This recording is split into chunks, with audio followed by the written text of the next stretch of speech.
예, 시청자 여러분 안녕하십니까. 오늘 뉴스 브리핑은 특별 초대석으로 6.13 지방선거에 한국당의 서울시장 후보로 출마하시는 김문수 전 경기지사님을 모셨습니다. 예, 지사님 안녕하십니까. 예, 반갑습니다. 예, 지금 뭐 지방선거가 지금 야권으로는 좀 어려운데 또 이 전체 야권을 살리는 총대를 혼자 메시고 서울시장 선거에 나섰지 않습니까? 네. 그래서 한번 출마의 배를 좀 말씀을 좀 해주십시오. 예, 지금 뭐 정말 우리 자유한국당이 어렵습니다.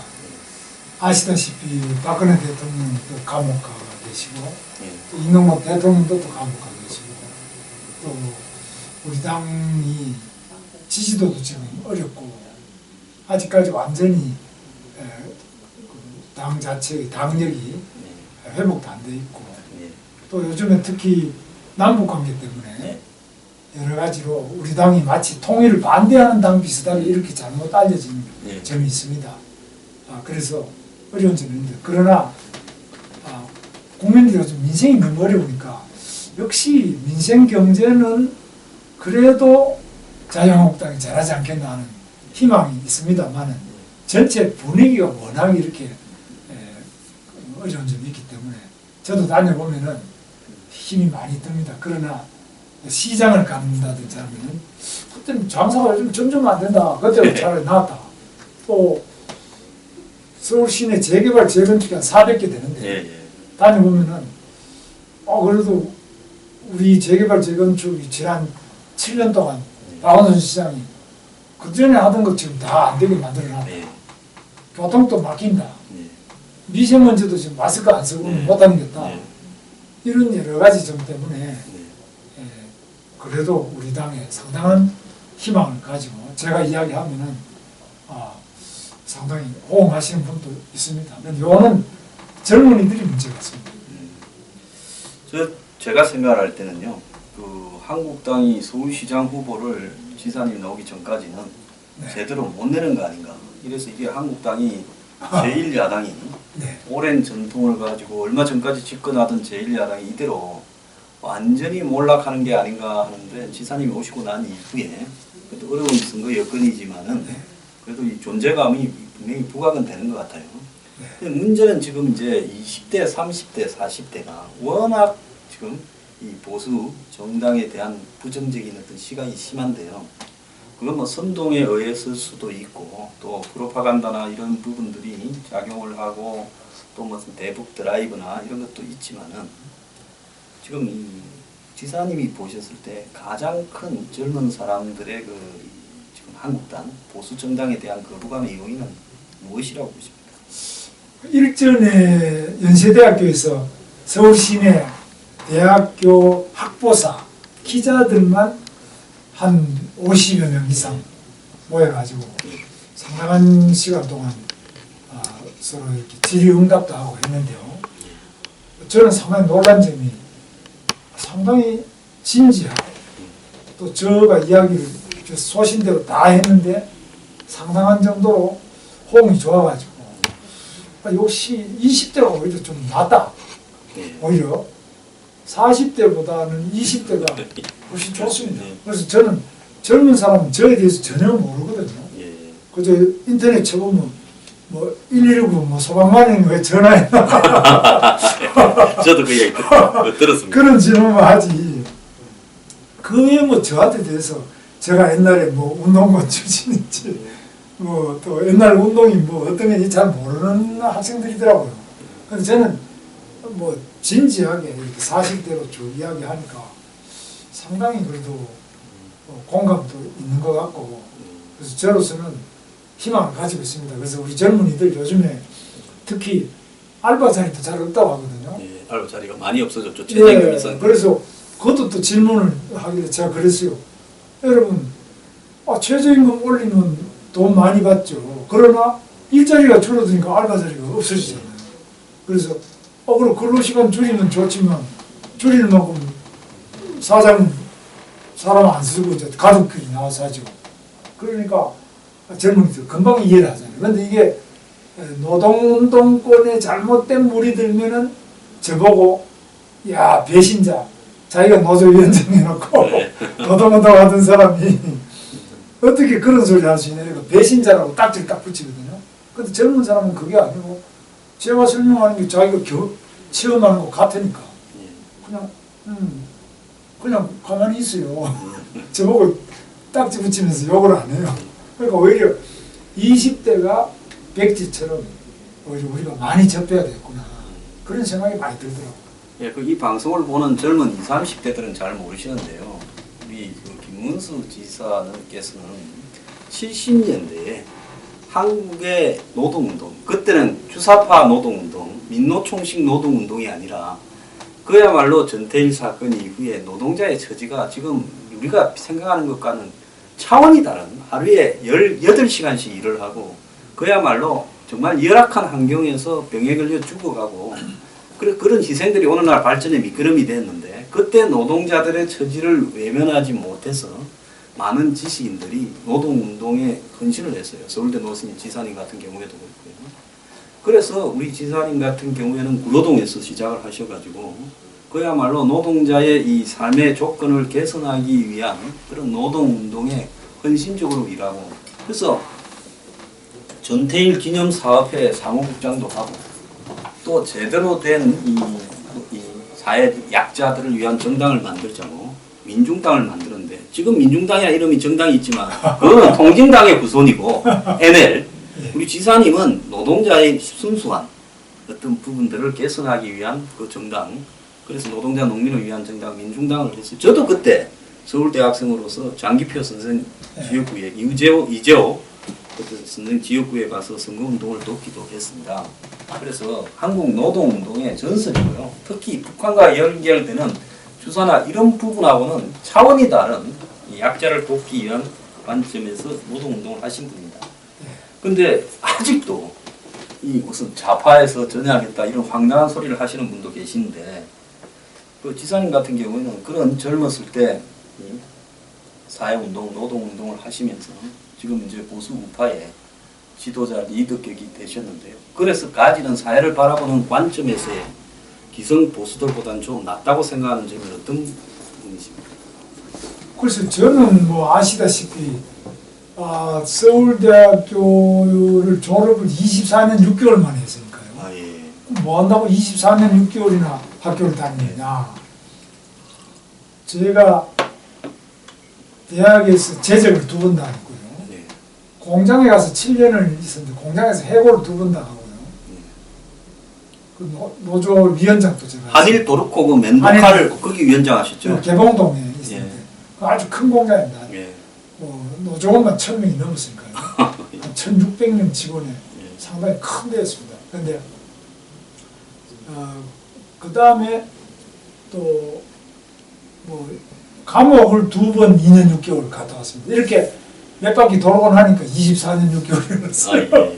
그래서 제가 나이 44살일 때 이제 그때 제가 대학을 졸업했는데 우리 어머니가 제가 민청학년 때 그러니까 74년에 어머니가 제품에 안겨서 75년 1월달 돌아가셨는데 그 돌아가시면서 저보고 하신 말씀이 문수야 그 졸업하고 데모하면 안 되나? 네, 어머니 소원이셨구나. 예, 그렇게 하시고 돌아가셨는데 우리 어머니 유언이 졸업하고 좀 데모해라는 말씀이었는데 그 어머니 말씀 듣고 어머니 보내드리고 그러고도 20년 뒤에 졸업했습니다. 제가 얼마나 부족했습니까? 아주 골치 아픈 사람입니다. 우리 집안에서만이 아니라 우리나라에서도 골치 아픈 삶을 살았는데 지금 우리 젊은 학생들이 뭐 이런 부분에 대해서는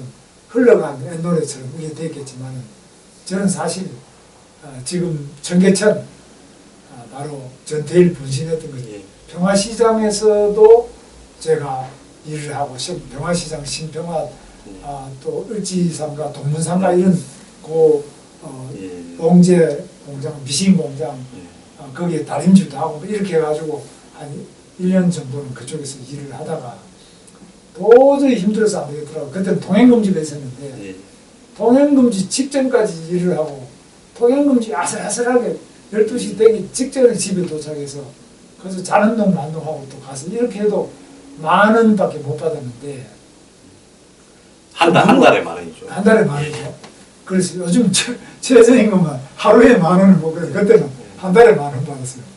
그런데 너무 힘들어서 제가 자격증을 땄어요. 그래서 이제 노동자로서 좀 전문적으로 예, 환경관리 기사 자격도 따고 뭐 여러 가지 자격증을 제가 한 8개 땄는데 그 자격증 따고 나니까 갑자기 봉급이 10,000원짜리 50,000원 되더라고요. 그래서 정말 공장에 들어가서 나름대로 열심히 해서 그것도 우리 공장의 노동자들이 저를 좀 좋게 생각해가지고 노조위원장도 한번 하고 그래 됐는데 뭐 여러 가지로 참 제가 돌이켜 생각해 보면은 그때하고 지금하고 너무 다르기 때문에 요즘 이런 이야기 하면은 다 흘러간 이야기죠. 그래서 제가 박정희 대통령에 대해서 당신은 뭘 그렇게 잘했다고 생각하냐 이렇게 저한테 물으면 저는 박정희 대통령 때 밥을 실컷 먹게 됐다. 원래 저는 늘 배고프게 살다가 박정희 대통령 때 그래도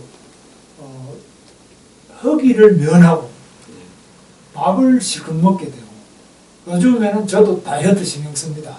가장 말했지만 그만큼 배가 안 고프다는 거 이것만 하더라도 저 인생에서는 혁명이 일어난 거거든요. 저를 어릴 때 꿈이 밥을 한번 실컷 먹고 그리고 밥 걱정 없이 배 안 고프게 살아야 되겠다 이 꿈이었는데 제 꿈을 다 이루고 이제 다이어트까지 신경 쓰는 이런 아주 행복한 삶이 돼서 저는 매일매일이 그냥 행복합니다. 근데 지금 돌이켜보면 말입니다. 그때 이 서울대를 나오셔가 네. 그냥 편안하게 남들이 가는 구도로 가면 고도 성장 시기에 좋은 데 취업을 해서 고시를 봐서 크게 출세할 수도 있었을 건데요. 근데 그렇게 남이 가는 길을 가지 않고 어려운 노동 현장에 가서 실제로 노동자로 오래 사셨지 않습니까? 감방도 갔다 오시고. 네. 근데 지금 또 돌아오면 이 8, 90년대, 2000년대까지 번영했는데 요즘 젊은 세대들이 말입니다. 이게 이제 사회 문명의 이런 이 발달에 따른 노동의 일자리가 없어지면서 그때 젊은이들처럼 또 미래가 없이 비참해져서 그때는 그래도 노동자들이 결혼을 했는데 이제는 젊은 사람들이 일자리도 없고 결혼도 못하고 집도 없는 시대로 가고 있지 않습니까?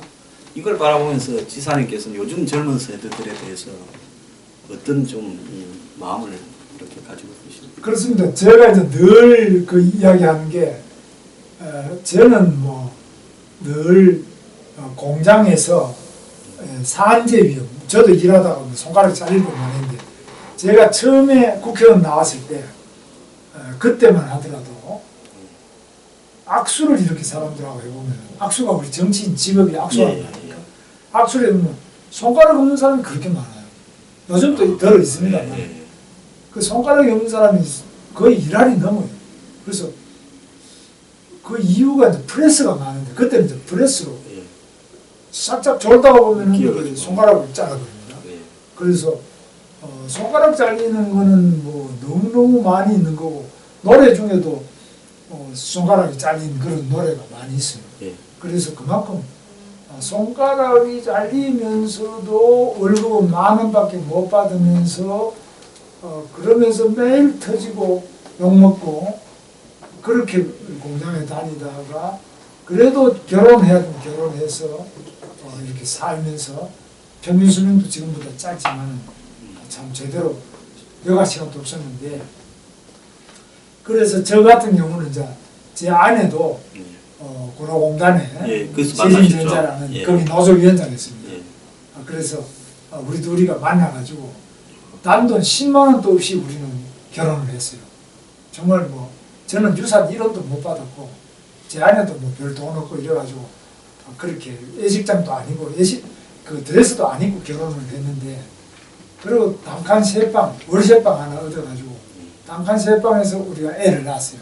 딸을 하나 낳아가지고 그 세방이 워낙 추워서 요강을 화장실도 없으니까 요강을 갖다 놓고 요강이 꽁꽁 얼고 우리 딸이 어릴 때는 손가락이 다 동상이 걸려요. 아기들이 동상이 걸려놓고 그런 추운 방에서 우리가 자라가지고도 그래도 안 죽고 제가 국회의원도 3분하고 지사도 도지사 2분하고 지금 서울시장까지 나왔잖아요. 그래서 우리는 아무리 어려워도 희망을 가지고 우리는 열심히 하면 된다, 해야 된다 이런 생각 가지고 살았는데 요즘에는 뭐 헬조선이든지 자살률이 많아진다 이런 거 보면은 제가 이런 이야기를 이제 많이 해드립니다. 그러면은 제 아내는 아니 그런 소리 젊은 사람들한테 하지 말라고 꼰대 소리 듣는다고. 그렇지만 그것도 중요한 이야기죠 정말. 저는 사실 그 체험이 그러니까. 예, 아주 좋은 말씀이었습니다. 자, 서울시의 이제 주요 정책으로 지사님이 다른 후보들보다 네. 이렇게 좀 특별한 이 정책적 아이디어나 앞으로 좀 이 중점을 놓고 추진할 역점 과제가 어떤 거라고 생각하십니까? 첫째는 재개발, 재건축이 서울에 400군데 이상이 밀려 있습니다. 예, 이 박원순 시장이 지난 7년간 안 해줘서 예, 꽉 밀려 있는데 이거 제가 시원하게 당선될 때부터 시작해서 인수위 구성해서 이 검토대가 취임식 하는 날 7월 1일 날 제가 오전 중으로 찍을 도장을 다 찍겠습니다. 예. 두 번째, 미세먼지 때문에 마스크 쓰고 다니시는 분들 많이 계십니다. 예, 예. 제가 이 4년 동안에 미세먼지를 잡아서 마스크를 벗겨 드리겠습니다. 그 세 어떤 번째. 구체적인 방법론은 좀 방법 넣으면 말씀드릴게요. 예. 세 번째로는 서울 시내 가는 데마다 차가 막힙니다.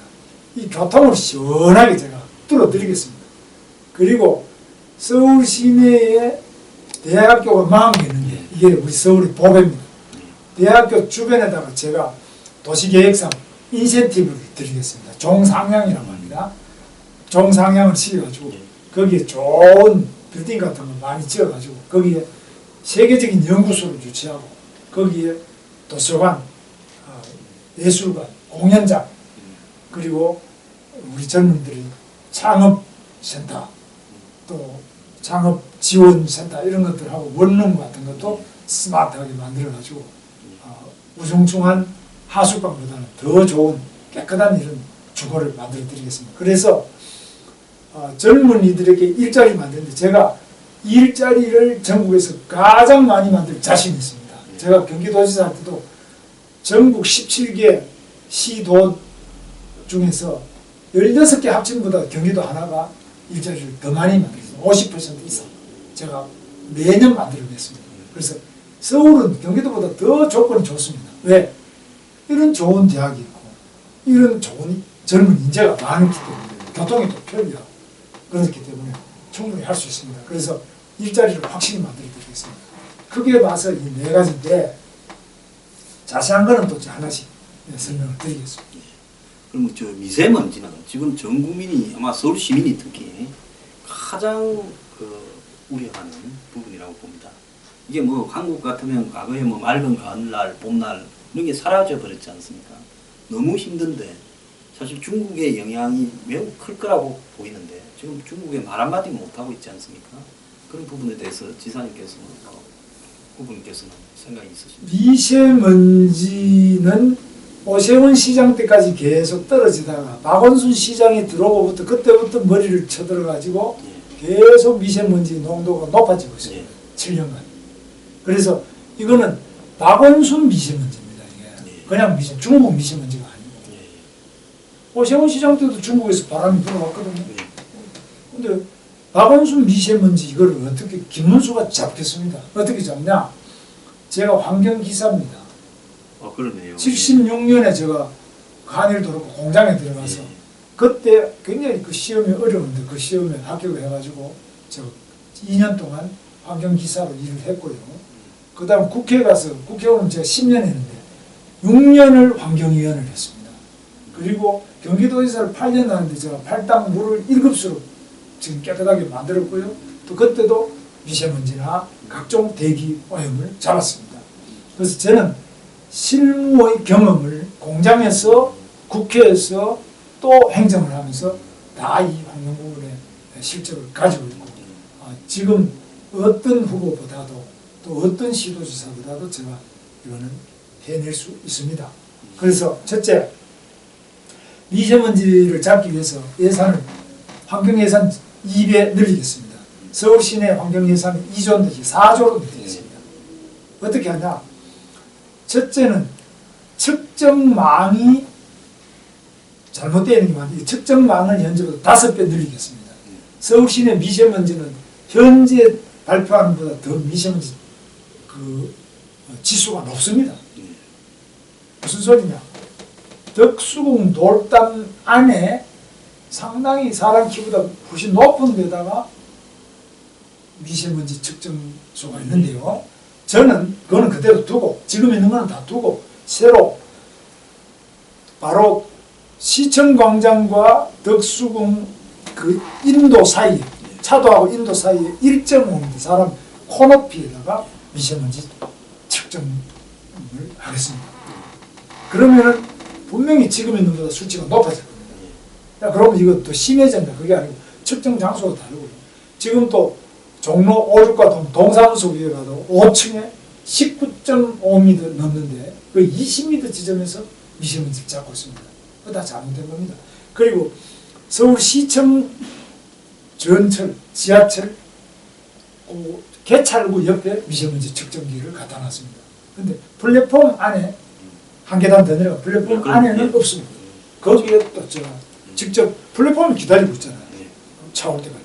거기를 더 측정을 하겠습니다. 그 다음에 서울시내 상가, 지하상가 이런 데 측정 안 하고 있는 데 많습니다. 이런데 한 5개. 지하상가에 미세먼지가 굉장히 심하죠. 예, 그 다음에 미세먼지 취약층이 있습니다. 어린이, 임산부, 노약자 이런데 이런 분들이 많이 있는 산후조리원, 노인 요양소, 또 유치원, 어린이집 이런 데다가 간이 측정 장치를 전부 나눠드리겠습니다. 그래서 그 취약층들이 얼마나 심한 것도 그 다음에 두 번째로 미세먼지는 자동차 배기가스인데 그 중에 디젤차, 경유차, 노후차의 이 배기가스에서 많이 나옵니다. 그래서 이런 부분을 전기자동차로 또 수소자동차로 다 바꾸도록 하는데 돈이 들어갑니다. 제가 예산을 쓰겠습니다. 박원순 시장은 광화문에 사람 모아가지고 토론회를 하면은 미세먼지가 줄 것이다. 토론회 아무리 밤새도록 전 국민이 토론해도 미세먼지 안 줍니다. 두 번째, 공짜로 지하철 타고 버스 타면은 미세먼지 줄지 않겠나. 150억을 3일 만에 썼는데 하루에 50억이죠. 예, 전혀 미세먼지 영향이 없습니다. 그래서 쓸데없는 이런 데 돈 쓰는 게 아니라 저는 측정망을 갖추고 노후 경유차를 전기차, 수소차로 바꾸고 그 다음에 겨울에는 미세먼지가 올라가는데 빌딩의 난방 때문에 그렇습니다. 이런 것을 컨덴싱 보일러로 바꾸고 보일러를 더 깨끗한 거, 새로운 것, 또 거기 연료를 더 좋은 친환경 에너지로 바꾸겠습니다. 빌딩을 그린 빌딩으로 바꾸겠습니다. 그린 빌딩은 여러 가지가 있겠지만 특히 그 소재나 벽면 이런 데서 미세먼지를 잡고 또 청소할 수 있는 걸로 하겠습니다. 그리고 클린 로드, 길바닥에 전부 다 이 배기가스 같은 게 미세먼지가 축적이 되고 타이어도 마모되면서 그게 다 유의한 먼지로 변합니다. 그래서 이 클린 로드를 해가지고 물 청소를 훨씬 지금보다 더 많이 하겠습니다. 그래서 청소하는 분들을 더 채용을 더 하고 살수차, 급수차 또 도로 중앙분리선에다가 전부 물을 내보낼 수 있는 그리고 물이 쭉 흐르면서 자동으로 청소되는 거예요. 하루에 2번씩 프랑스 같은 데 보면 예. 파리에 그렇죠. 아주 차가 많이 다니고 미세먼지 많은 지점은 그렇게 물을 쭉 해주겠습니다. 그런데 이 물 청소를 하는 거에 대해서 사람들이 우습게 생각하는데 가정에마다 주부한테 물어보면 마른 청소할 때하고 물 청소할 때하고 전혀 다릅니다. 물로 청소를 해야 깨끗합니다. 지하도 지하상가 지하철에도 보면은 청소하는 분들 제가 물어본데 자주 못합니다. 그걸 훨씬 지금보다 한 2배 정도 더 깨끗하게 계속 닦겠습니다. 그러면 이 미세먼지가 줄어들 겁니다. 그 다음에 무단으로 소각하는 거, 뭐 이런 야산 같은 데도 서울에 그런 데 있어요. 그래서 드론으로 쭉 상시 감시를 하겠습니다. 드론 돈이 많이 안 들어갑니다. 어디서 무단 소각을 하는지, 어느 공장에서 무단 배출하는 경우도 있습니다. 그런 거는 즉시 잡아가지고 단속하도록 이렇게 하겠습니다. 그리고 겨울에 되면은 이제 예를 들면은 중국의 영향에 의해서 중국에서 불어오는 중국발 미세먼지가 어느 정도냐 그래서 숫자가 많습니다. 그러나 이 부분에 대해서는 외교적인 노력을 해야 되는데요. 박원순 시장이 북경시장 왕한순과 서울시장 박원순이 협약을 맺어가지고 한중 간에 협력하는 게 뭐냐? 우리 서울시 환경연구원에서 연구하는 것이 삼겹살 구울 때 나오는 그 연기에 대한 연구 이런 걸 하고 있습니다. 그래서 이거는 코미디입니다. 그래서 중국과도 제대로 협력을 하습니다. 중국의 어느 지역에서 우리나라에 오는 미세먼지가 불어오는지 그런 것을 과학적인 협력을 하고 과학적인 연구를 같이 해서 그 다음에 우리가 할 소리를 딱 하겠습니다. 중국에 대해서도 할 소리 제대로 하는 사람은 지금 김문수다. 이거 중국 정부가 잘 알고 있습니다. 지난번에 그 어느 하실 때입니까? 탈북인자 문제인가 때문에 중국에 갔다가 네. 폭행도 한번 당하시고 2005년 1월달에 제가 가서 폭행도 우리 국회의원들 4명 가서 많이 맞았는데 저는 11시간 동안 중국에서 그 저희를 두들겨 팬 그 정체불명의 괴한들 신원을 밝혀라. 이래서 제가 중국 공안이라는 것을 알아내고 거기에서 뭐 확실한 사과는 아니지만 그러나 사과를 받아냈습니다. 작년 12월 달에 중국에 갔던 문재인 대통령은 중국의 그 우리 기자들이 예. 중국의 경비원, 공안도 아니고 경비원한테 두들겨 맞았는데 예. 아직 사과를 하나도 받아내지 못했습니다. 그냥 맞는 게 아니고 이번에는 뼈가 얼굴에 안면에 뼈가 부러질 정도로 두들겨 맞았는데 저는 뭐 그때 솔직히 말해서 뼈는 안 부러졌습니다. 그래도 국회의원이 대한민국 국회의원이 맞은 것이 국민이 맞은 것이죠. 예. 대한민국 대통령을 같이 수행했던 기자가 맞았다면 대한민국 국민이 맞은 것이지 않습니까? 이런 거를 넘어가는 기 때문에 우리 대한민국 국민들이 이렇게 얕잡아 보이는 이런 겁니다. 그래서 대통령이나 공직에 있는 사람들은 자기와 관련돼서 일어난 일이 내가 뭐 참으면 된다 이게 아닙니다. 그래서 이런 부분에서 확실하게 해서 저는 미세먼지를 우선에 국내 요인, 그 다음에 중국 요인 하나하나를 과학적이고도 체계적으로 정직하고 집요하게 이것을 줄여서 예산도 합리적으로 2배 더 늘려서 4년 만에 30%를 낮춰서 시민 여러분들 마스크 벗겨드리겠습니다. 아유 정말 정직하십니다. 그런데 지금 서울시 인구가 1000만 명이 항시 넘고 있었는데 박원순 시장 재임 기간에 지금 900만 명대로 떨어졌어요. 즉 인구가 줄고 있는데 그 이유 중에 하나는 주거 문제가 열악해져서 집의 전 월세가 올라가고 이러다 보니 젊은 층들이 서울시에 거주를 하지 못해서 이제 외곽으로 다 빠져나가는 부분이라고 보이거든요.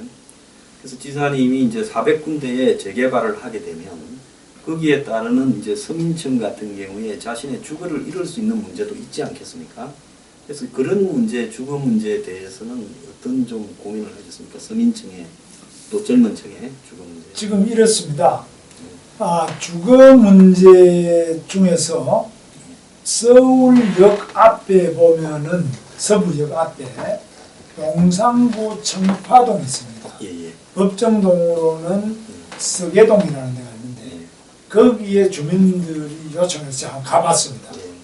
가보니까 거기는 아직까지 화장실이 푸쉐 화장실에 연탄을 떼는데 연탄 들어갈 리어카가 올라갈 수 없이 좁은 골목에 계단으로 연탄을 들고 올라가야 하는데 온 동네가 냄새가 많이 나요. 그래서 냄새 때문에 이사를 많이 가서 빈집이 많아요. 빈집이 생기면은 박원순 시장이 우리 낸 세금을 가지고 그 빈집을 사요. 사서 아무것도 쓰지 않고 비워놔요. 그러니까 그 동네 전체가 슬럼화되고 빈집도 생깁니다. 저는 가보고 깜짝 놀랐어요. 제가 서울시장이 되면은 이 지역은 역세권 개발을 통해서 확실하게 고층 빌딩이 올라들어서 거기다가 대우 빌딩이나 그 서울역 앞에 다른 어떤 빌딩보다 더 멋있게 올리겠습니다. 그래서 이것이 바로 앞으로 통일되면 저 시베리아든지 북경 같은 데서도 바로 KTX 타고 내리면 서울역 내리지 않습니까? 서울역 주변을 이렇게 전쟁 직후에 판자촌처럼 이렇게 만들어 놓은 것을 박원순 시장은 마을 만들기다 이렇게 하는데, 저는 이 지역을 완전히 일본 동경의 록봉 이상으로 아주 아름답게 꾸며가 그 안에 물론 상가도 있지만은 또 사무실도 하지만 록봉기에 있는 것처럼 거기에다가 미술관도 많이 넣고 또 공연장도 넣고 음악당도 넣고 각종 문화예술이 있고 또 거기다가 여러 가지 레지던스도 필요하고 하고 호텔도 하고 이렇게 해서 그 일대가 완전히 새롭게 하겠습니다. 제가 요즘에 서울을 유심하게 다녀보면은 곳곳에 우리가 발전시킬 수 있는 데가 너무너무 많습니다. 서울은 정말 축복받은 땅입니다. 그래서 제가 완전히 바꿔내는데, 그러면 지금 있던 사람은 어디로 가느냐? 그 주민들이 전부 원합니다. 지금 있던 사람은 당연히 지금 사는 것보다 보상도 많이 받고 또 그 중에 세입자가 이제 문제가 있습니다. 집을 가지거나 땅을 가진 사람은 보상 받으면 되는 거고, 세입자들에 대해서는 거기 올라간 만큼 임대주택이라든지 임대로 거주할 수 있는 데를 그만큼 더 주겠습니다. 요지는 서울시에 400개 넘는 데를 재개발 재건축을 하면은 우선에 주택 주거의 숫자가 늘어납니다. 그래서 늘어나기 때문에 이분들에게는 일정량의 값싼 임대주택 이런 것들을 저희가 만들어서 드리도록 하겠습니다. 아이고, 그렇게 됐으면 좋겠습니다. 그다음에 지금 이제 노인 빈곤층이 있고 또 한국의 그 노인들이 이제 점점 이렇게 자연 수명이 늘어나면서 지금 요양병원 이런 쪽에 이제 중풍, 치매, 뇌경색 이런 분들이 많이 입원을 하시는데요. 사실은 그 시설도 절대적으로 부족해서 지금 각 가정마다 고민이 있고 또 거기에 가서 입원해 계시는 분들도 고려장처럼 열악한 시설에서 그야말로 죽을 날만 기다리는 문제들을 우리가 애써 외면하고 있는 문제가 있거든요. 그래서 지사님께서 이런 그 노인 요양시설이나 또 이 노인 빈곤층에 대해서는 어떤 의견을 가지고 계십니까? 노인 이제 요양 부분하고 일반 빈곤하고는 조금 이제 다른 문제가 있는데, 노인의 소득을 올리는 부분은 사실 이게 대책이 적절하지 않습니다. 왜냐하면 일자리 만들어 드리는 것도 한계가 있고요. 물론 이제 뭐 공공근로직으로 한 30만 원씩 이래 드리는 건 가능한데, 그는 노인들에 대해서 또 몸이 안 좋으신 분들에 대해서는 제가 한 수요자 맞춤형 무한 돌봄 복지로 바꾸겠습니다. 이 부분은 지금 박원순 시장도 복지에 대해서는 상당히 신경을 쓰고 돈도 많이 쓰고 잘하고 있습니다. 그러나 문제는 관에서 모든 것을 다 하려고 합니다. 관에서 하기 때문에 이게 돈은 많이 들고 상당히 경직되어 있습니다. 공무원들은 아무래도 빨리 퇴근하고 또 자기 맡은 것만 다 하고 나머지 없습니다. 그런데 교회에서 한다, 그 다음에 천주교에서 한다, 불교에서 한다, 그 다음에 자원봉사자, 뭐 적십자에서 한다, 이런 자원봉사자들이 하는 복지는 보면은 기본적으로 자기의 신앙이나 사랑으로 봉사를 합니다. 관에서 하는 복지는 다분히 제도와 돈으로 합니다. 예산으로. 그런데 복지는 그것만으로 되는 게 아니라 제도와 돈과 사랑이 있어야 되는데, 이 자발적 사랑의 실천을 위해서 복지 사업에 들어온 그런 수녀님들이든지 뭐 스님이든지 이런 또 목사님들 이런 여러분들이 같이 힘을 합쳐서 하도록 하는, 이걸 제가 경기도에서 했고, 경기도는 그런 부분을 많이 강화를 시켜놨습니다. 그래서 이건 비용도 적게 들면서 훨씬 더 건조한 그런 관치 복지가 아니라 바로 사랑이 있고 일정한 정도로 복지망이 지속 가능한 그런 복지로 바꿀 수 있습니다. 이렇게 좀 돼야 된다고 보고요. 그 다음에 지금 이제 노인들 부분에 대해 가지고 하는 거는 여러 가지로 서울에는 시설이 많이 부족합니다. 이유가 너무너무 임대료가 비쌉니다. 그러니까 여기는 서울은 복지사들이나 요양보호사 같은 사람이 많이 있고 하지만 임대료가 너무 비싸니까 엔간한 사람은 여기서 뭐 복지시설을 운영할 수가 없습니다. 그래서 이런 부분에 대해서는 값싸게 이런 아까 재개발 재건축을 하면 값싸게 그러한 시설을 일정하게 관해서 빌려주고 그 다음에 전체적인 요양보험 요금이든지 이런 부분들을 저렴하게 좀 해서 누구나 부담을 줄여드리는 방법인데 가장 큰 요인이 임대료가 서울에는 가장 문제입니다. 대신에 요양보호사든지 복지사들 숫자는 가장 구하기 쉽기 때문에 양질의 인적인 인력은 가질 수 있는데 이 장소가 제일 문제입니다. 그런 부분을 이 공공에서 좀 지원해 드리도록 하겠습니다. 예. 그럼 이제 마지막으로 이제 정책을 하나 여쭤보겠는데 지금 젊은 사람들은 자녀들을 키우는 문제에서 서울 시내에 좀 고민이 많은 부분이 유치원 부분이 있지 않습니까? 네. 이 고민들이 굉장히 많은 것 같아요. 괜찮은 유치원에는 들어가지를 못해서 대기하고 그러면서 이제 굉장히 고민들이 이제 누적되고 있고 뭐 이 지금 정권이 들어서서 이제 뭐 아동 수당이니 뭔 준다고 하지만 결국은 그 비용이 더 늘어나서 실질적으로 가게엔 별 도움이 안 되는 이런 부분인데요. 이 유치원이나 이런 부분에 대해서 생각이 좀 계획이 있으십니까?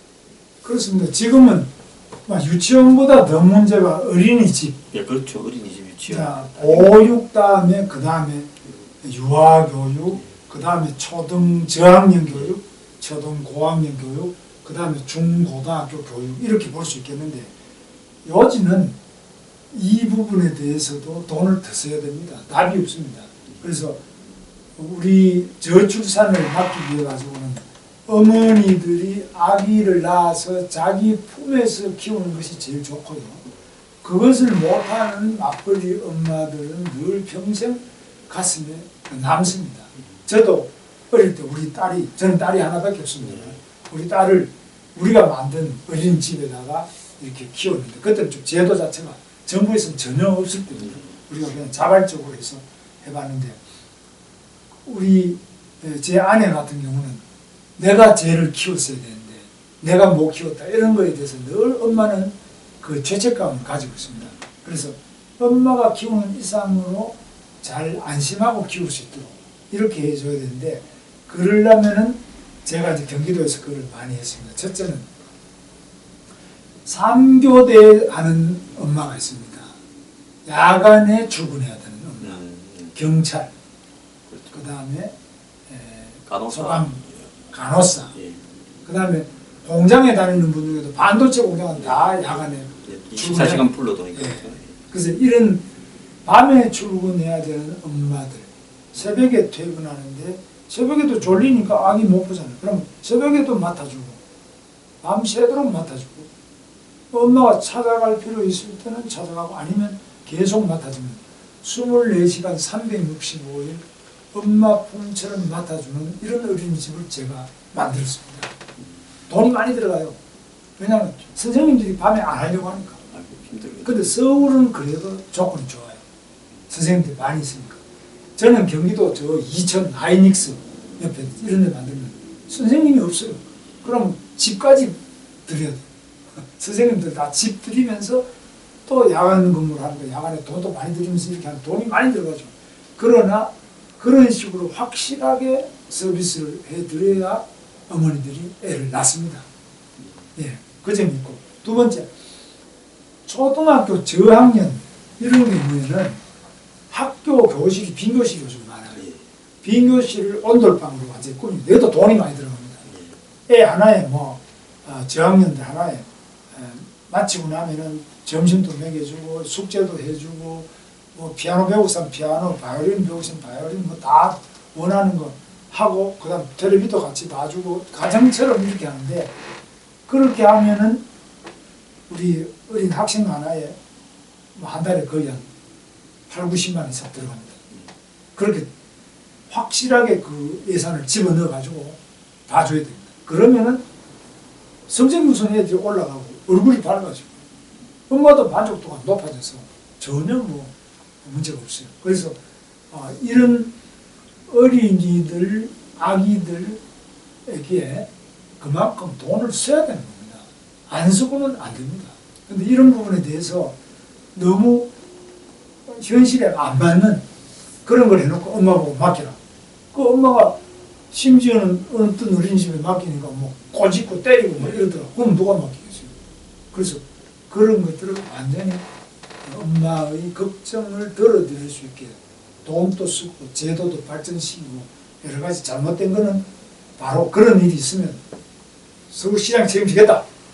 저는 경기도지사로서 그때 우리가 보험금을 1억을 들여가지고 애가 다치면 우리 그렇게 다치는 때는 보험 같은 것도 들어드리고 전부 다 모든 걸 완비를 해드리면 엄마들이 아주 좋아하고 만족도가 높아집니다. 경기지사를 8년을 하셔서 그런가 아주 디테일하게 정책 세부적인 부분에 대해서 매우 강한 것 같습니다. 그 국민들이 잘 모르시, 서울 시민들 중에도 이런 어떤 지사 후보님의 장점을 잘 모르는 분들이 많으실 것 같아요. 제가 많이 하셔야 될 거예요. 이제 제가 하는 거는 그리고 365일 24시간 어린이집, 밤에 출근하는 엄마를 위한 어린이집.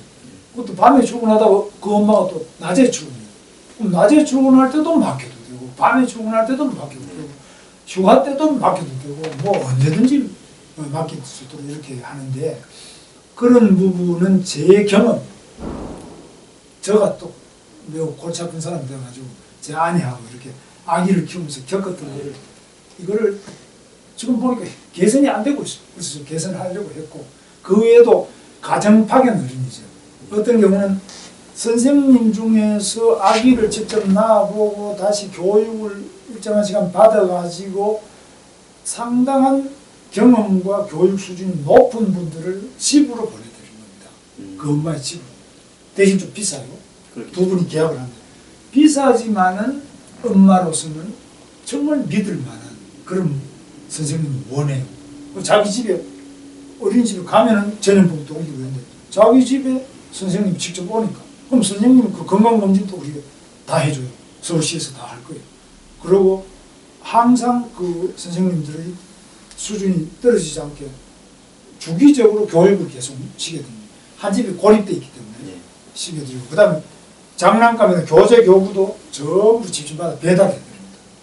그리고 소독 다시 해서 또 새로운 걸 갖다 드리고 이렇게 하면은 가정파견 보육교사 제도도 새로운 시설을 안 하고 직접 선생님이 그 아기의 가정에 가서 봐드리니까 이것 만족도가 더 높아요. 그런데 이거 이제 왜 이렇게 확산이 많이 안 되고 있냐. 우리 기존의 어린이집에서 반대를 해요. 그럼 어린이집이 문 닫는 거 아니에요. 걱정하는데 또 그 걱정할 것도 없는데 사실. 그래서 보건복지부에서 좀 제대로 경력 인정을 안 해줘서 조금 선생님이 부족한 경우가 있습니다. 그래서 이런 것들을 저는 현장 수요자 맞춤형 무한 돌봄 복지 그게 제 트레이드 마크인데 이거는 제가 경기도지사 8년 하는 동안 4년 내내 전국 1등의 복지 브랜드가 됐습니다. 그래서 이건 이미 다 정평이 나 있는 겁니다. 제가 하는 거는 말로 하는 게 아니고 이미 검증이 끝났고 정평이 나 있는데 왜 확산이 안 되느냐 그런 부분에서 이거 하는 사람이 너무 힘들어요. 주어진 것만 하는데 복지를 하는 게 돈만 나눠주면 얼마나 좋습니까? 우리 박원순 시장처럼 뭐 미세먼지 돈 나눠줄게 뭐 이래 돈 나눠주는 게 쉽지만 그거는 엉터리 복지죠.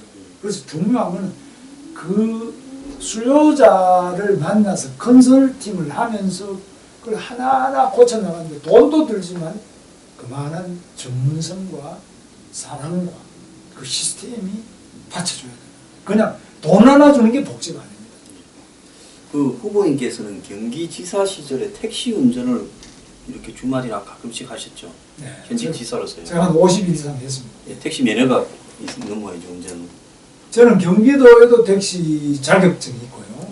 서울시도 택시 자격증이 있고 대구도 가서 했습니다. 그래서 이런 자격증인데 그 지역마다 자격증이 필요합니다. 그런데 그 지리를 알아야 되기 때문에 지리 시험을 또 봐야 됩니다. 길을 알아야 택시. 그걸 택시 운전을 하시면서 얻은 경험이 어떤 부분이라고 봅니까? 택시는 서민의 삶에 대해서요. 택시는 아시다시피 택시 기사들이 스스로 하시는 말씀이 옛날에는 광산에 일하는 광원들이 우리는 막장인생이다 이렇게 했는데요. 지금 택시 기사분들이 그렇게 생각합니다. 대부분의 택시 기사들은 60세 이상이 거의 한 3분의 2 이상이 60세 이상입니다. 그 나이는 들고 취직도 안 되고 뭐 그러니까 이렇게 한다 이런 경우가 많고요. 두 번째 수입이 없습니다. 그래서 제가 택시를 해보니까 첫째는 도로를 알 수 있고 교통을 알 수 있고 그 다음에 택시 기사들에 대해서 알 수 있고 승객을 통해서 민심을 알 수 있고 그래서 이게 일석오조 효과가 있습니다. 그러나 이거 하려면은 택시 자격증을 따는 데는 시험 보는 데도 공부 좀 해야 되지만 그보다 교육을 16시간을 받아야 되는데 이 교육 받으려면 이틀 꼬박 빼는데 이거는 시간을 깎아주지도 않아요. 다 누구나 다 받아요. 그래서 그런 점에서 조금 접근이 조금 어려운 점이 있지만 한번 해보면 해볼 만한 경험이라고 생각합니다. 그런데 정말로 이 한국의 광역단체장이나 국회의원이나 이 상류 지도층 인사 중에서 네. 정말로 그렇게 택시 운전을 열심히 하신 분도 없고 또 지사님처럼 후보님처럼 과거의 노동자로서 네. 오랫동안 실제로 살아보고 자격증도 따고 이런 사람이 거의 없다고 보는데요. 네. 또 후보님 같은 경우에는 제가 알기로는 정치인으로서 스캔들 그러니까 무슨 검증 문제든 어떤 문제든 그런 것이 단 한 번도 없었던 걸로 제가 기억을 합니다. 그래서 많은 사람들이 그런 부분이 지금 참 보기 드문 정치인이다. 지금 뭐 훌륭한 척 하는 사람도 보면 무슨 고관 대작집을 지어놓고 부동산 투기를 하고 무슨 장관이나 무슨 대통령 되려는 사람 중에 무슨 이 부동산 다운 계약서 안 한 사람이 없고 다 그 지경이었지 않습니까?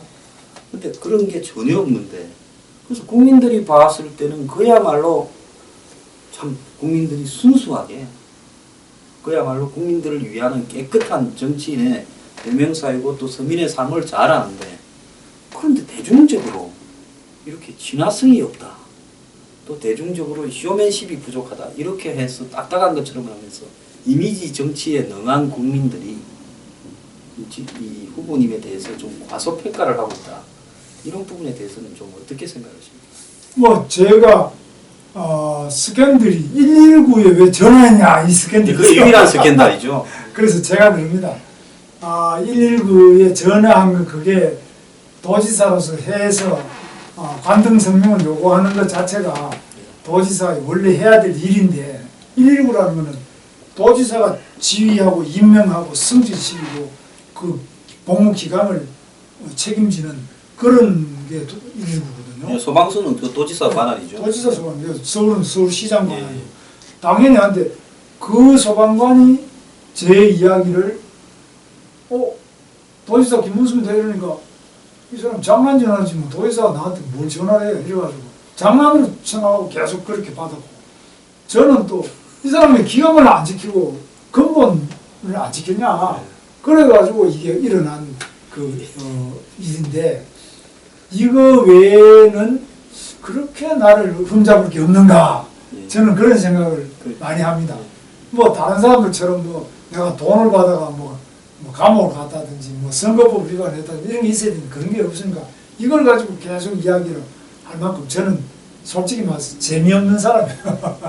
뭐 좀 사람이 약간 이렇게 뭐 들어서 먼지도 나고 때도 있어야 재미가 있잖아요. 그래서 저는 생긴 것도 바짝 말랐고 좀 재미가 없습니다. 그래서 이거는 제가 원래 유교 교육을 받았는데요.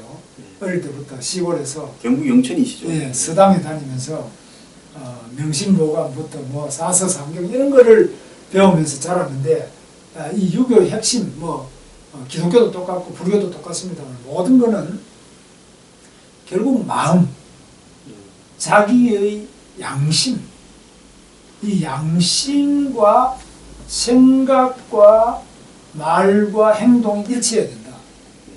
이 마음과 말과 행동이 일치하는 것을 계속 요구해요. 그래서 늘 생각과 다른 말을 할 때를 표리부동, 그 다음에 말과 행동이 다를 때 언행불일치, 이게 가장 큰 잘못입니다. 이거는 스스로 하루에 3번 반성하는데 이걸 반성해야 돼요. 그러니까 내가 생각하고 다르게 말한 적이 없는가? 내가 말하고 행동을 안 한 게 없는가? 이 두 가지를 집중적으로 하루에 3번씩 반성하는데 그래 되다 보면 좀 재미가 없죠. 대신에 뭐 그렇게 자기 양심에 벗어난 일을 잘 못하게 되죠. 그러니까 사람이 장사를 해도 좀 고지시간 장사가 잘 안 되고 정치를 해도 조금 인기가 없지만 그러나 그것이 인간이 가야 될 길인데 인기만 먹고 어떻게 정치를 하냐. 인기가 없어도 나는 내 양심에 부끄럽지 않은 삶을 살아야 되겠다 이런 생각을 더 높은 가치로 생각하고 있습니다. 남이야 저보고 재미없다. 그 무슨 재미로 사느냐 이런 비판을 내가 많이 받지만 그래 당신들은 재미를 찾으시오. 나는 진실을 찾아서 살겠습니다. 나는 이렇게 생각하고 그냥 별로 중요하게 생각 안 해요. 이게 정상적인 사회라면 사회 지도층에게는 그야말로 엄격한 이 지행 합의가 도덕적 원칙을 요구해야 되고 대중들은 뭐 적당히 이렇게 뭐 감성 쇼통이니 하면서 이렇게 편하게 시류에 따라 살 수도 있는 건데 그 우리나라는 이 지도층에게 감성 쇼통 이런 것들을 요구하고 이렇게 정상적으로 원칙적으로 살아가는 분에 대해서 폄하한다. 이건 시류의 문제라고 보지 후보님의 문제라고도 안 봅니다. 저는 이런 많은 대중들 보는데 대중들 속에요.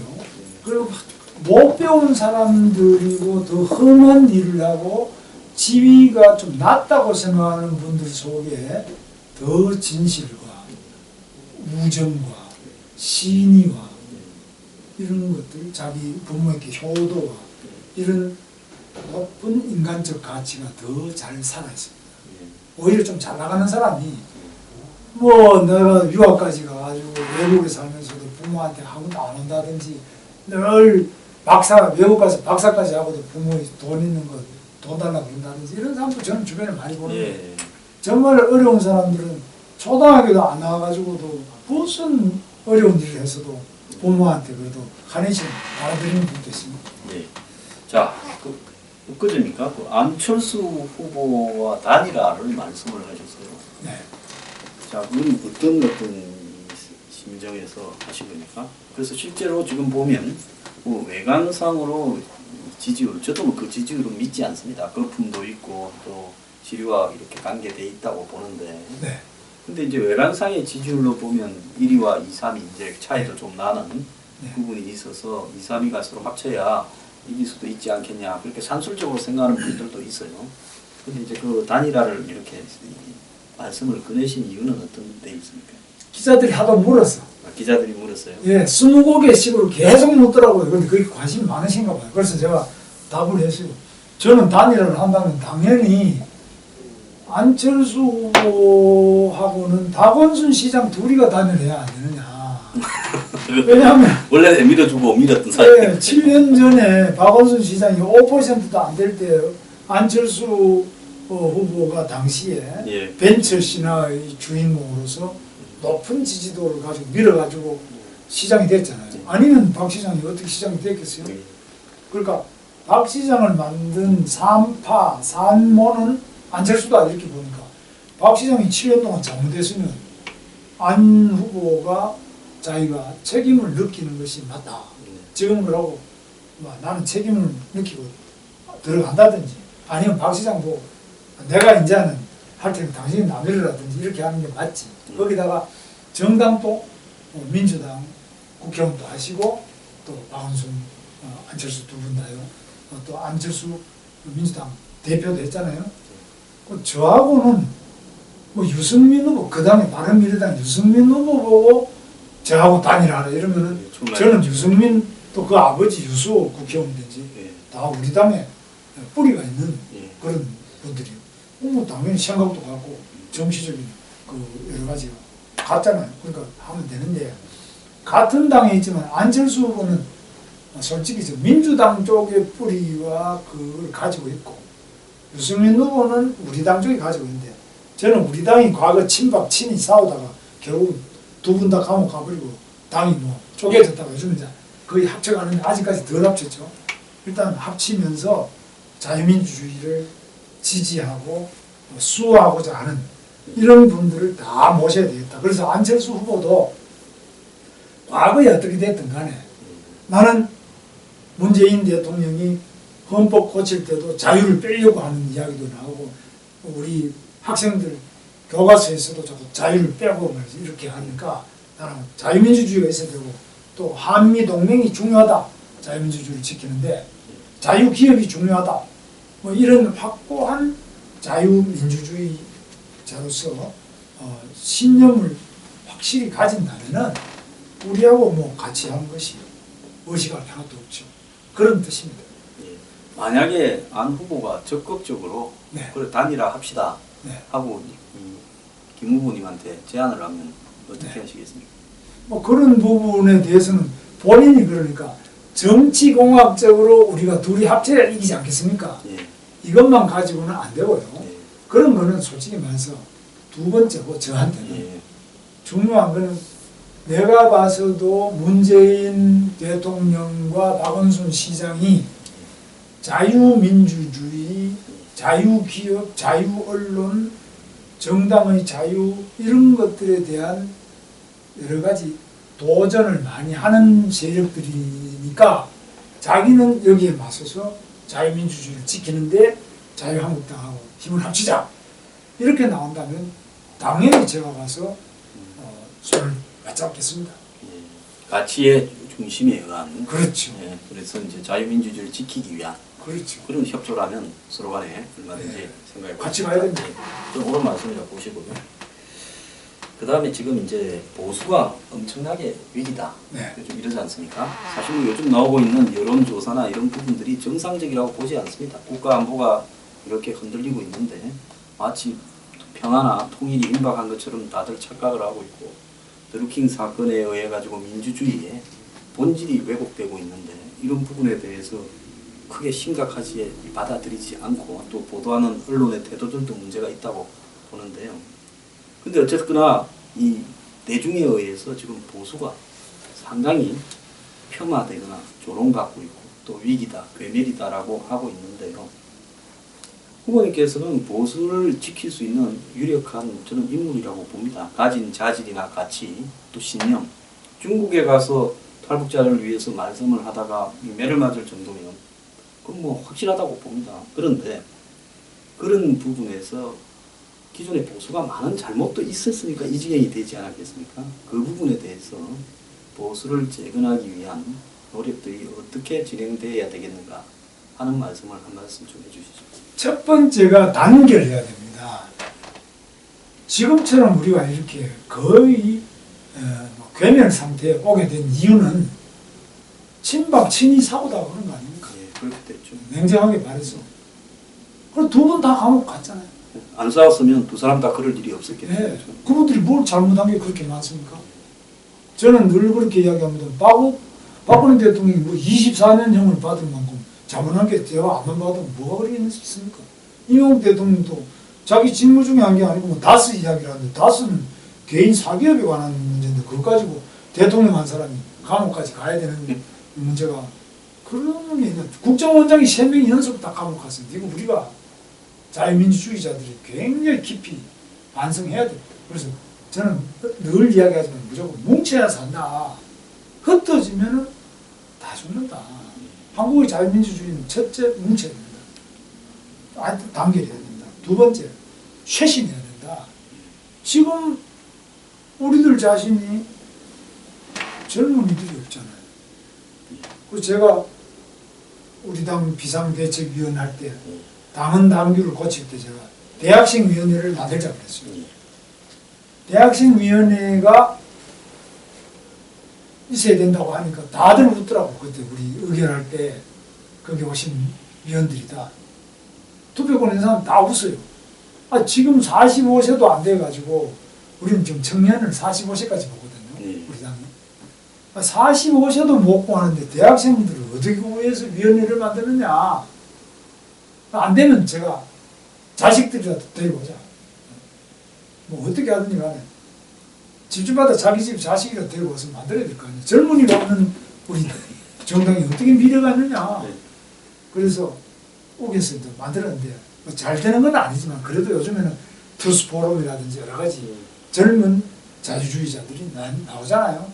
그래서 저는 우리가 아무리 어렵더라도 젊은이들한테 가서 젊은이들하고 이야기하고 하나라도 취직도 시켜주고 한 젊은이 한 명에게 내 모든 걸 바치고 계속 대화하고 소통하고 그들이 손을 잡고 이끌어줘야 된다.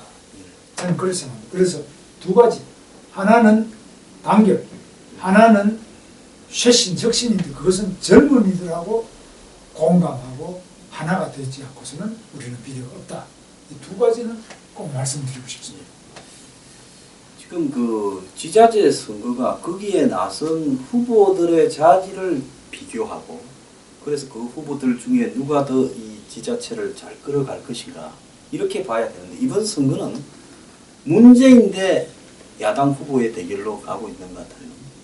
자, 그래서 후보들은 보지도 않고 몇 번이냐, 1번이냐 아니냐 이런 부분을 가지고 이렇게 진행되어져 가는 한마디로 좀 왜곡적인 현상이 벌어지고 있는데 이 문재인 정권 1년에 대한 그 후보님의 보는 관점은 평가는 어떻습니까? 지금 문재인 대통령 지지도가 높아요. 예. 41%로 당선된 분인데 지금 뭐 70, 80 막 이렇게 이야기하잖아요.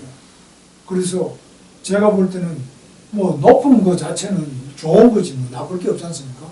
그러나 지금 우리를 지지하던 사람, 예를 들면 저보고 많은 분들이 질문이 왜 태극기 집회 나갔느냐 자꾸 이거를 굉장히 문제가 있는 것처럼 저보고 질문해요. 그럼 태극기 집회는 나가면 안 되고 촛불 집회는 나가도 됩니까? 나는 그렇게 묻습니다. 그래서 그만큼 지금 현재 문재인 대통령을 지지하는 사람은 서슴없이 이야기를 하고 우리 자유한국당을 지지한다는 말은 샤이 보수, 부끄럽다. 그러니까 사람이 직접 음성으로 물으면은 대답을 안 하다가 그냥 익명 녹음한 그런 기계음으로 물으면은 10%더 대답을 자유한국당 지지한다고 나와요. 모든 조사가 똑같아요. 그러니까 그만큼 샤이층이 10% 이상 존재한다는 거죠. 아예 대답도 안 해. 나는 그런 거 내 말하고 싶지도 않아. 이 정도까지 됐습니다. 그래서 이런 부분에 대해서 문재인 대통령 지지가 높은 것이 약간의 거품이 있지만 그러나 이분이 끊임없이 웃으면서 곳곳을 다니면서 연극을 하면서 뭐 듣기 좋은 소리를 하고 돈도 나눠주고 그래서 심지어는 어르신들도 기초 노령연금 20만 원 드리던 거 10만 원 오래 주겠다 이러지 않습니까? 그러니까 돈을 더 준다니까 다 좋아하죠. 그래서 여러 가지로 또 군 복무도 지금 뭐 단축 18개월 단축 이렇게 나오니까 그런 선심으로 계속 쓰니까 좋아하죠. 그래서 나중에야 뭐 어떻게 되든 간에 우선에 다 좋아하는 이런 점들이 있고요. 그 다음에 우리가 또 제대로 못하는 것도 있습니다. 우리는 지금 현재 시민들 경제가 어렵잖아요. 최저임금 때문에 알바도 못 구하겠다. 또 근무 시간을 너무 단축해가지고 웬간한 중소기업은 아예 문 닫을 지경까지 왔다. 테헤란로나 종로를 가더라도 공실이 그렇게 많아요. 가게도 막 비고 공실이 많이 나옵니다. 그러면 건물 주인도 손해고 장사하는 사람은 아예 보따리 사서 집에 가서 얼마나 그 가게 하나를 접으면 손해가 얼마나 많겠어요. 이런 분들 모여가지고 그 찾아다니면서 모이게 해서 이야기를 듣고 공청회를 하든지 뭐 여러 가지 노력을 해야 되는데 우리가 안 하고 있거든요. 그런 점에서 정말 경제로 고통받고 미래에 대해서 취직을 못해서 괴로워하고 탈북자들도 지금 북한에 보낸다니까 탈북자들을 지금 모아야 돼요. 여러분 얼마나 걱정이 많으십니까? 예, 그걸 대변해야죠. 그렇죠. 걱정하지 마십시오. 우리가 지키겠습니다. 이렇게 해야 되는데 이런 게 너무 부족해요. 그래서 우리는 탈북자들이 뭐 우리야 탈북자를 생각하는데 뭐 꼭 모일 필요 있어? 다 아는데 아니거든요. 알지만은 오시라 그래가지고 물이라도 한 잔 떠놓고 걱정하지 마시라고 우리 그러면 같이 한번 여기 모여가지고 우리한테 한잔 마십시다. 서로 뭐 파이팅이라도 한번 외치고 집에 갑시다. 이렇게 하면 좀 낫잖아요. 그 고독한 사람들이. 그래서 이런 점이 우리는 잘 못하는데 저쪽은 너무 잘해요. 그래서 그런 거는 우리가 배울 거 배워야 되는데 문제는 우리 문재인 대통령 지금 소위 이니노믹스 뭐 문재인 소득주도 성장 소득주도 성장 또는 노조 중심의 경제 이거 뭐 다 거들나는 거죠. 아무도 투자 안 하고 정경련도 다 문 닫고 지금 노조만 지금 민주노총 정교조만 살아나죠. 공무노조나 그 다음에 언론노조라든지 노조만 살아나는데 이래가지고 과연 경제가 돌아가겠느냐. 남북관계가 아무리 잘 돌아가지만 결국은 북한을 도와주려면 뭐 돈이 있어야 돼요. 돈이 없는. 그래서 이런 점에서 우리가 강력하게 대안을 제시하고 행동하고 해야 되는데 우리가 좀 약한 점이 있습니다. 마지막으로 이제 안보 문제를 한번 여쭤보겠는데요. 4.27 판문점 선언을 했습니다. 네. 그 전까지는 마치 악마의 대명사로 보이던 김정은이 4.27 판문점 선언에서 이렇게 쿨한 모습으로 나타나서 그 뒤부터 이제 국민들 다수가 김정은을 마치 천사처럼 또 바라보고 있습니다. 근데 이것 때문에 지금 지방선거가 영향을 받고 또 더 나아가서 지금 이 지방선거 하루 전날 미국 트럼프 김정은 회담이 예정되어 있어서 이것 때문에 지방선거가 또 흔들린다 하는 우려들도 많이 있거든요.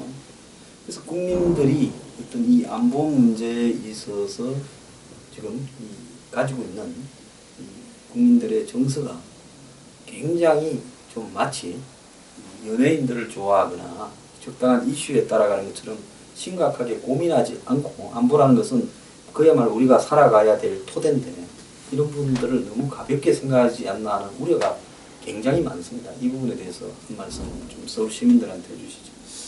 그렇습니다. 우리 시민 여러분, 저는 뭐 남북 통일을 열망하고 있는 사람입니다.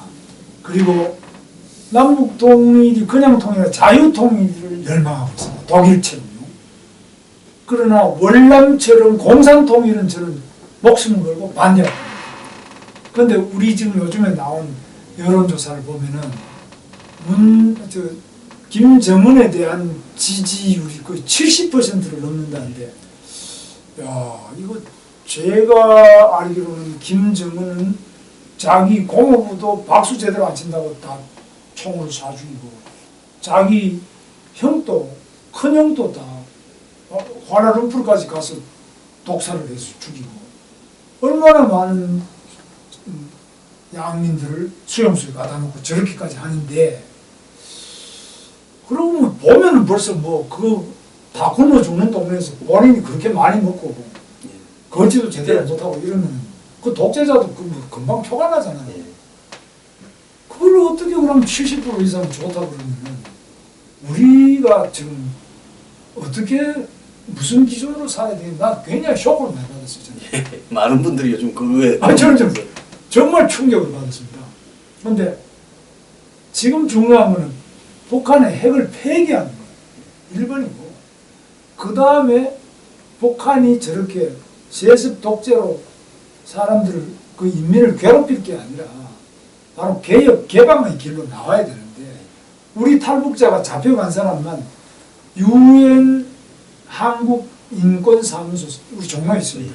그 시네폴슨 소장이 국회 와서 이야기하는 거 보면 우리 탈북자 우리 납북된 사람만 우리나라에서 516명이 잡혀갔어요. 예, 그 공식적으로 그렇게 들립니다. 근데 미국에 우리 3명의 석방된 납북자는 다 김씨 3명이죠. 다 코리안 아메리칸 김씨 3명인데 미국 트럼프부터 그 부인까지도 새벽에 나와서 이 사람들이 3명이 돌아오는 걸 환영하고 챙기고 이게 대통령이 해야 되는 게 아니에요? 맞습니다. 우리는 500명이 더 잡혀가 있는데 한마디도 그 말 안 하고 김정은을 만나서 말 한마디 못했죠.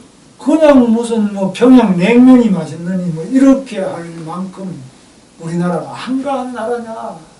핵무기도 말 안 하고 납북된 사람 그 500명이 넘는 납북자도 말 안 하고 냉면 이야기만 하다가 헤어져서는 되겠느냐. 그런 점에서는 우리 대통령께서 첫째 핵폐기, 그 다음에 북한의 납북자 송환 뭐 이런 것을 먼저 말씀하신 다음에 그 다음에 뭐 냉면 맛도 즐기시고 뭐 노래도 즐기시고 좋잖아요.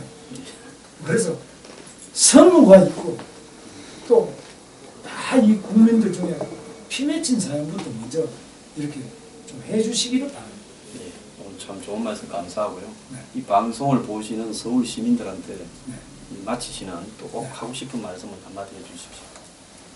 서울 시민 여러분, 제가 이번에 서울시장에 나와서 뛰어보니 서울은 박원순 시장 7년의 적폐투성입니다.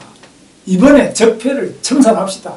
여러분의 깨끗한 한 표 한 표로 적폐를 청산합시다. 첫째, 미세먼지를 깨끗하게 청산하고 이 마스크를 벗읍시다. 우리 김문수와 함께 벗읍시다. 두 번째, 서울 시내 400곳 넘는 곳이 박원순 시장의 말 만들기, 뭐 골목 벽화 그리기 이런 데다가 헛돈을 쓰고 있습니다. 서울역 고가도로 이거 다 헛돈을 쓰고 있습니다.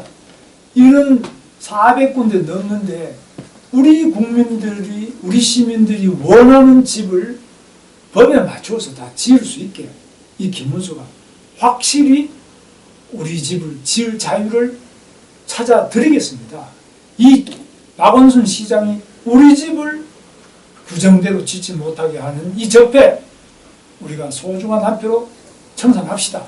세 번째로 가는 데마다 막힙니다. 올림픽도로, 동부가선도로, 또 강변, 북로 다 막힙니다. 그래서 서부가선도로도 막히고 이런 막히는 거 제가 뚫겠습니다.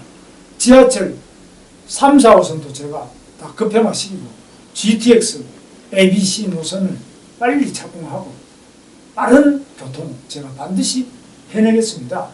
이 서울이 막히는 서울 시원하게 저와 함께 뚫어봅시다. 그래서 이 적폐를 청산하고 또 대학마다 그 주변을 잘 개발해서 일자리 없어서 알바할 자리도 없는 우리 젊은이들에게 좋은 일자리 제가 전부 유치하겠습니다. 일자리는 기업이 만듭니다. 제가 세계 좋은 인류 기업의 CEO들을 만나서 그 연구소 대학 주변에 유치하겠습니다. 서울로 유치하겠습니다.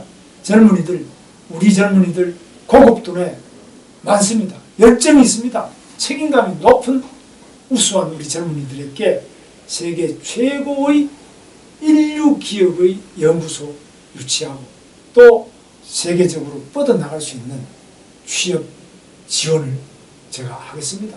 일자리 만들 수 있습니다. 저는 실적을 가지고 있습니다. 여러분, 서울시 공무원들도 지금 너무 부패 정도가 심해져서 원래 가장 청렴하던 서울시 공무원이 지금 꼴찌 수준으로 떨어졌습니다. 제가 이 공직자 서울시 공무원들을 명예롭게 다시 깨끗한 청렴한 공직사회로 바꿔내겠습니다. 우리 시민 여러분 함께 이 김문수와 함께 6월 13일 서울시를 시원하게 한번 깨끗하게 만들어 봅시다. 감사합니다. 오늘 좋은 말씀 감사합니다. 귀한 시간 내주셔서 감사하고요. 꼭 좋은 결과가 있기를 기대합니다. 네, 감사합니다.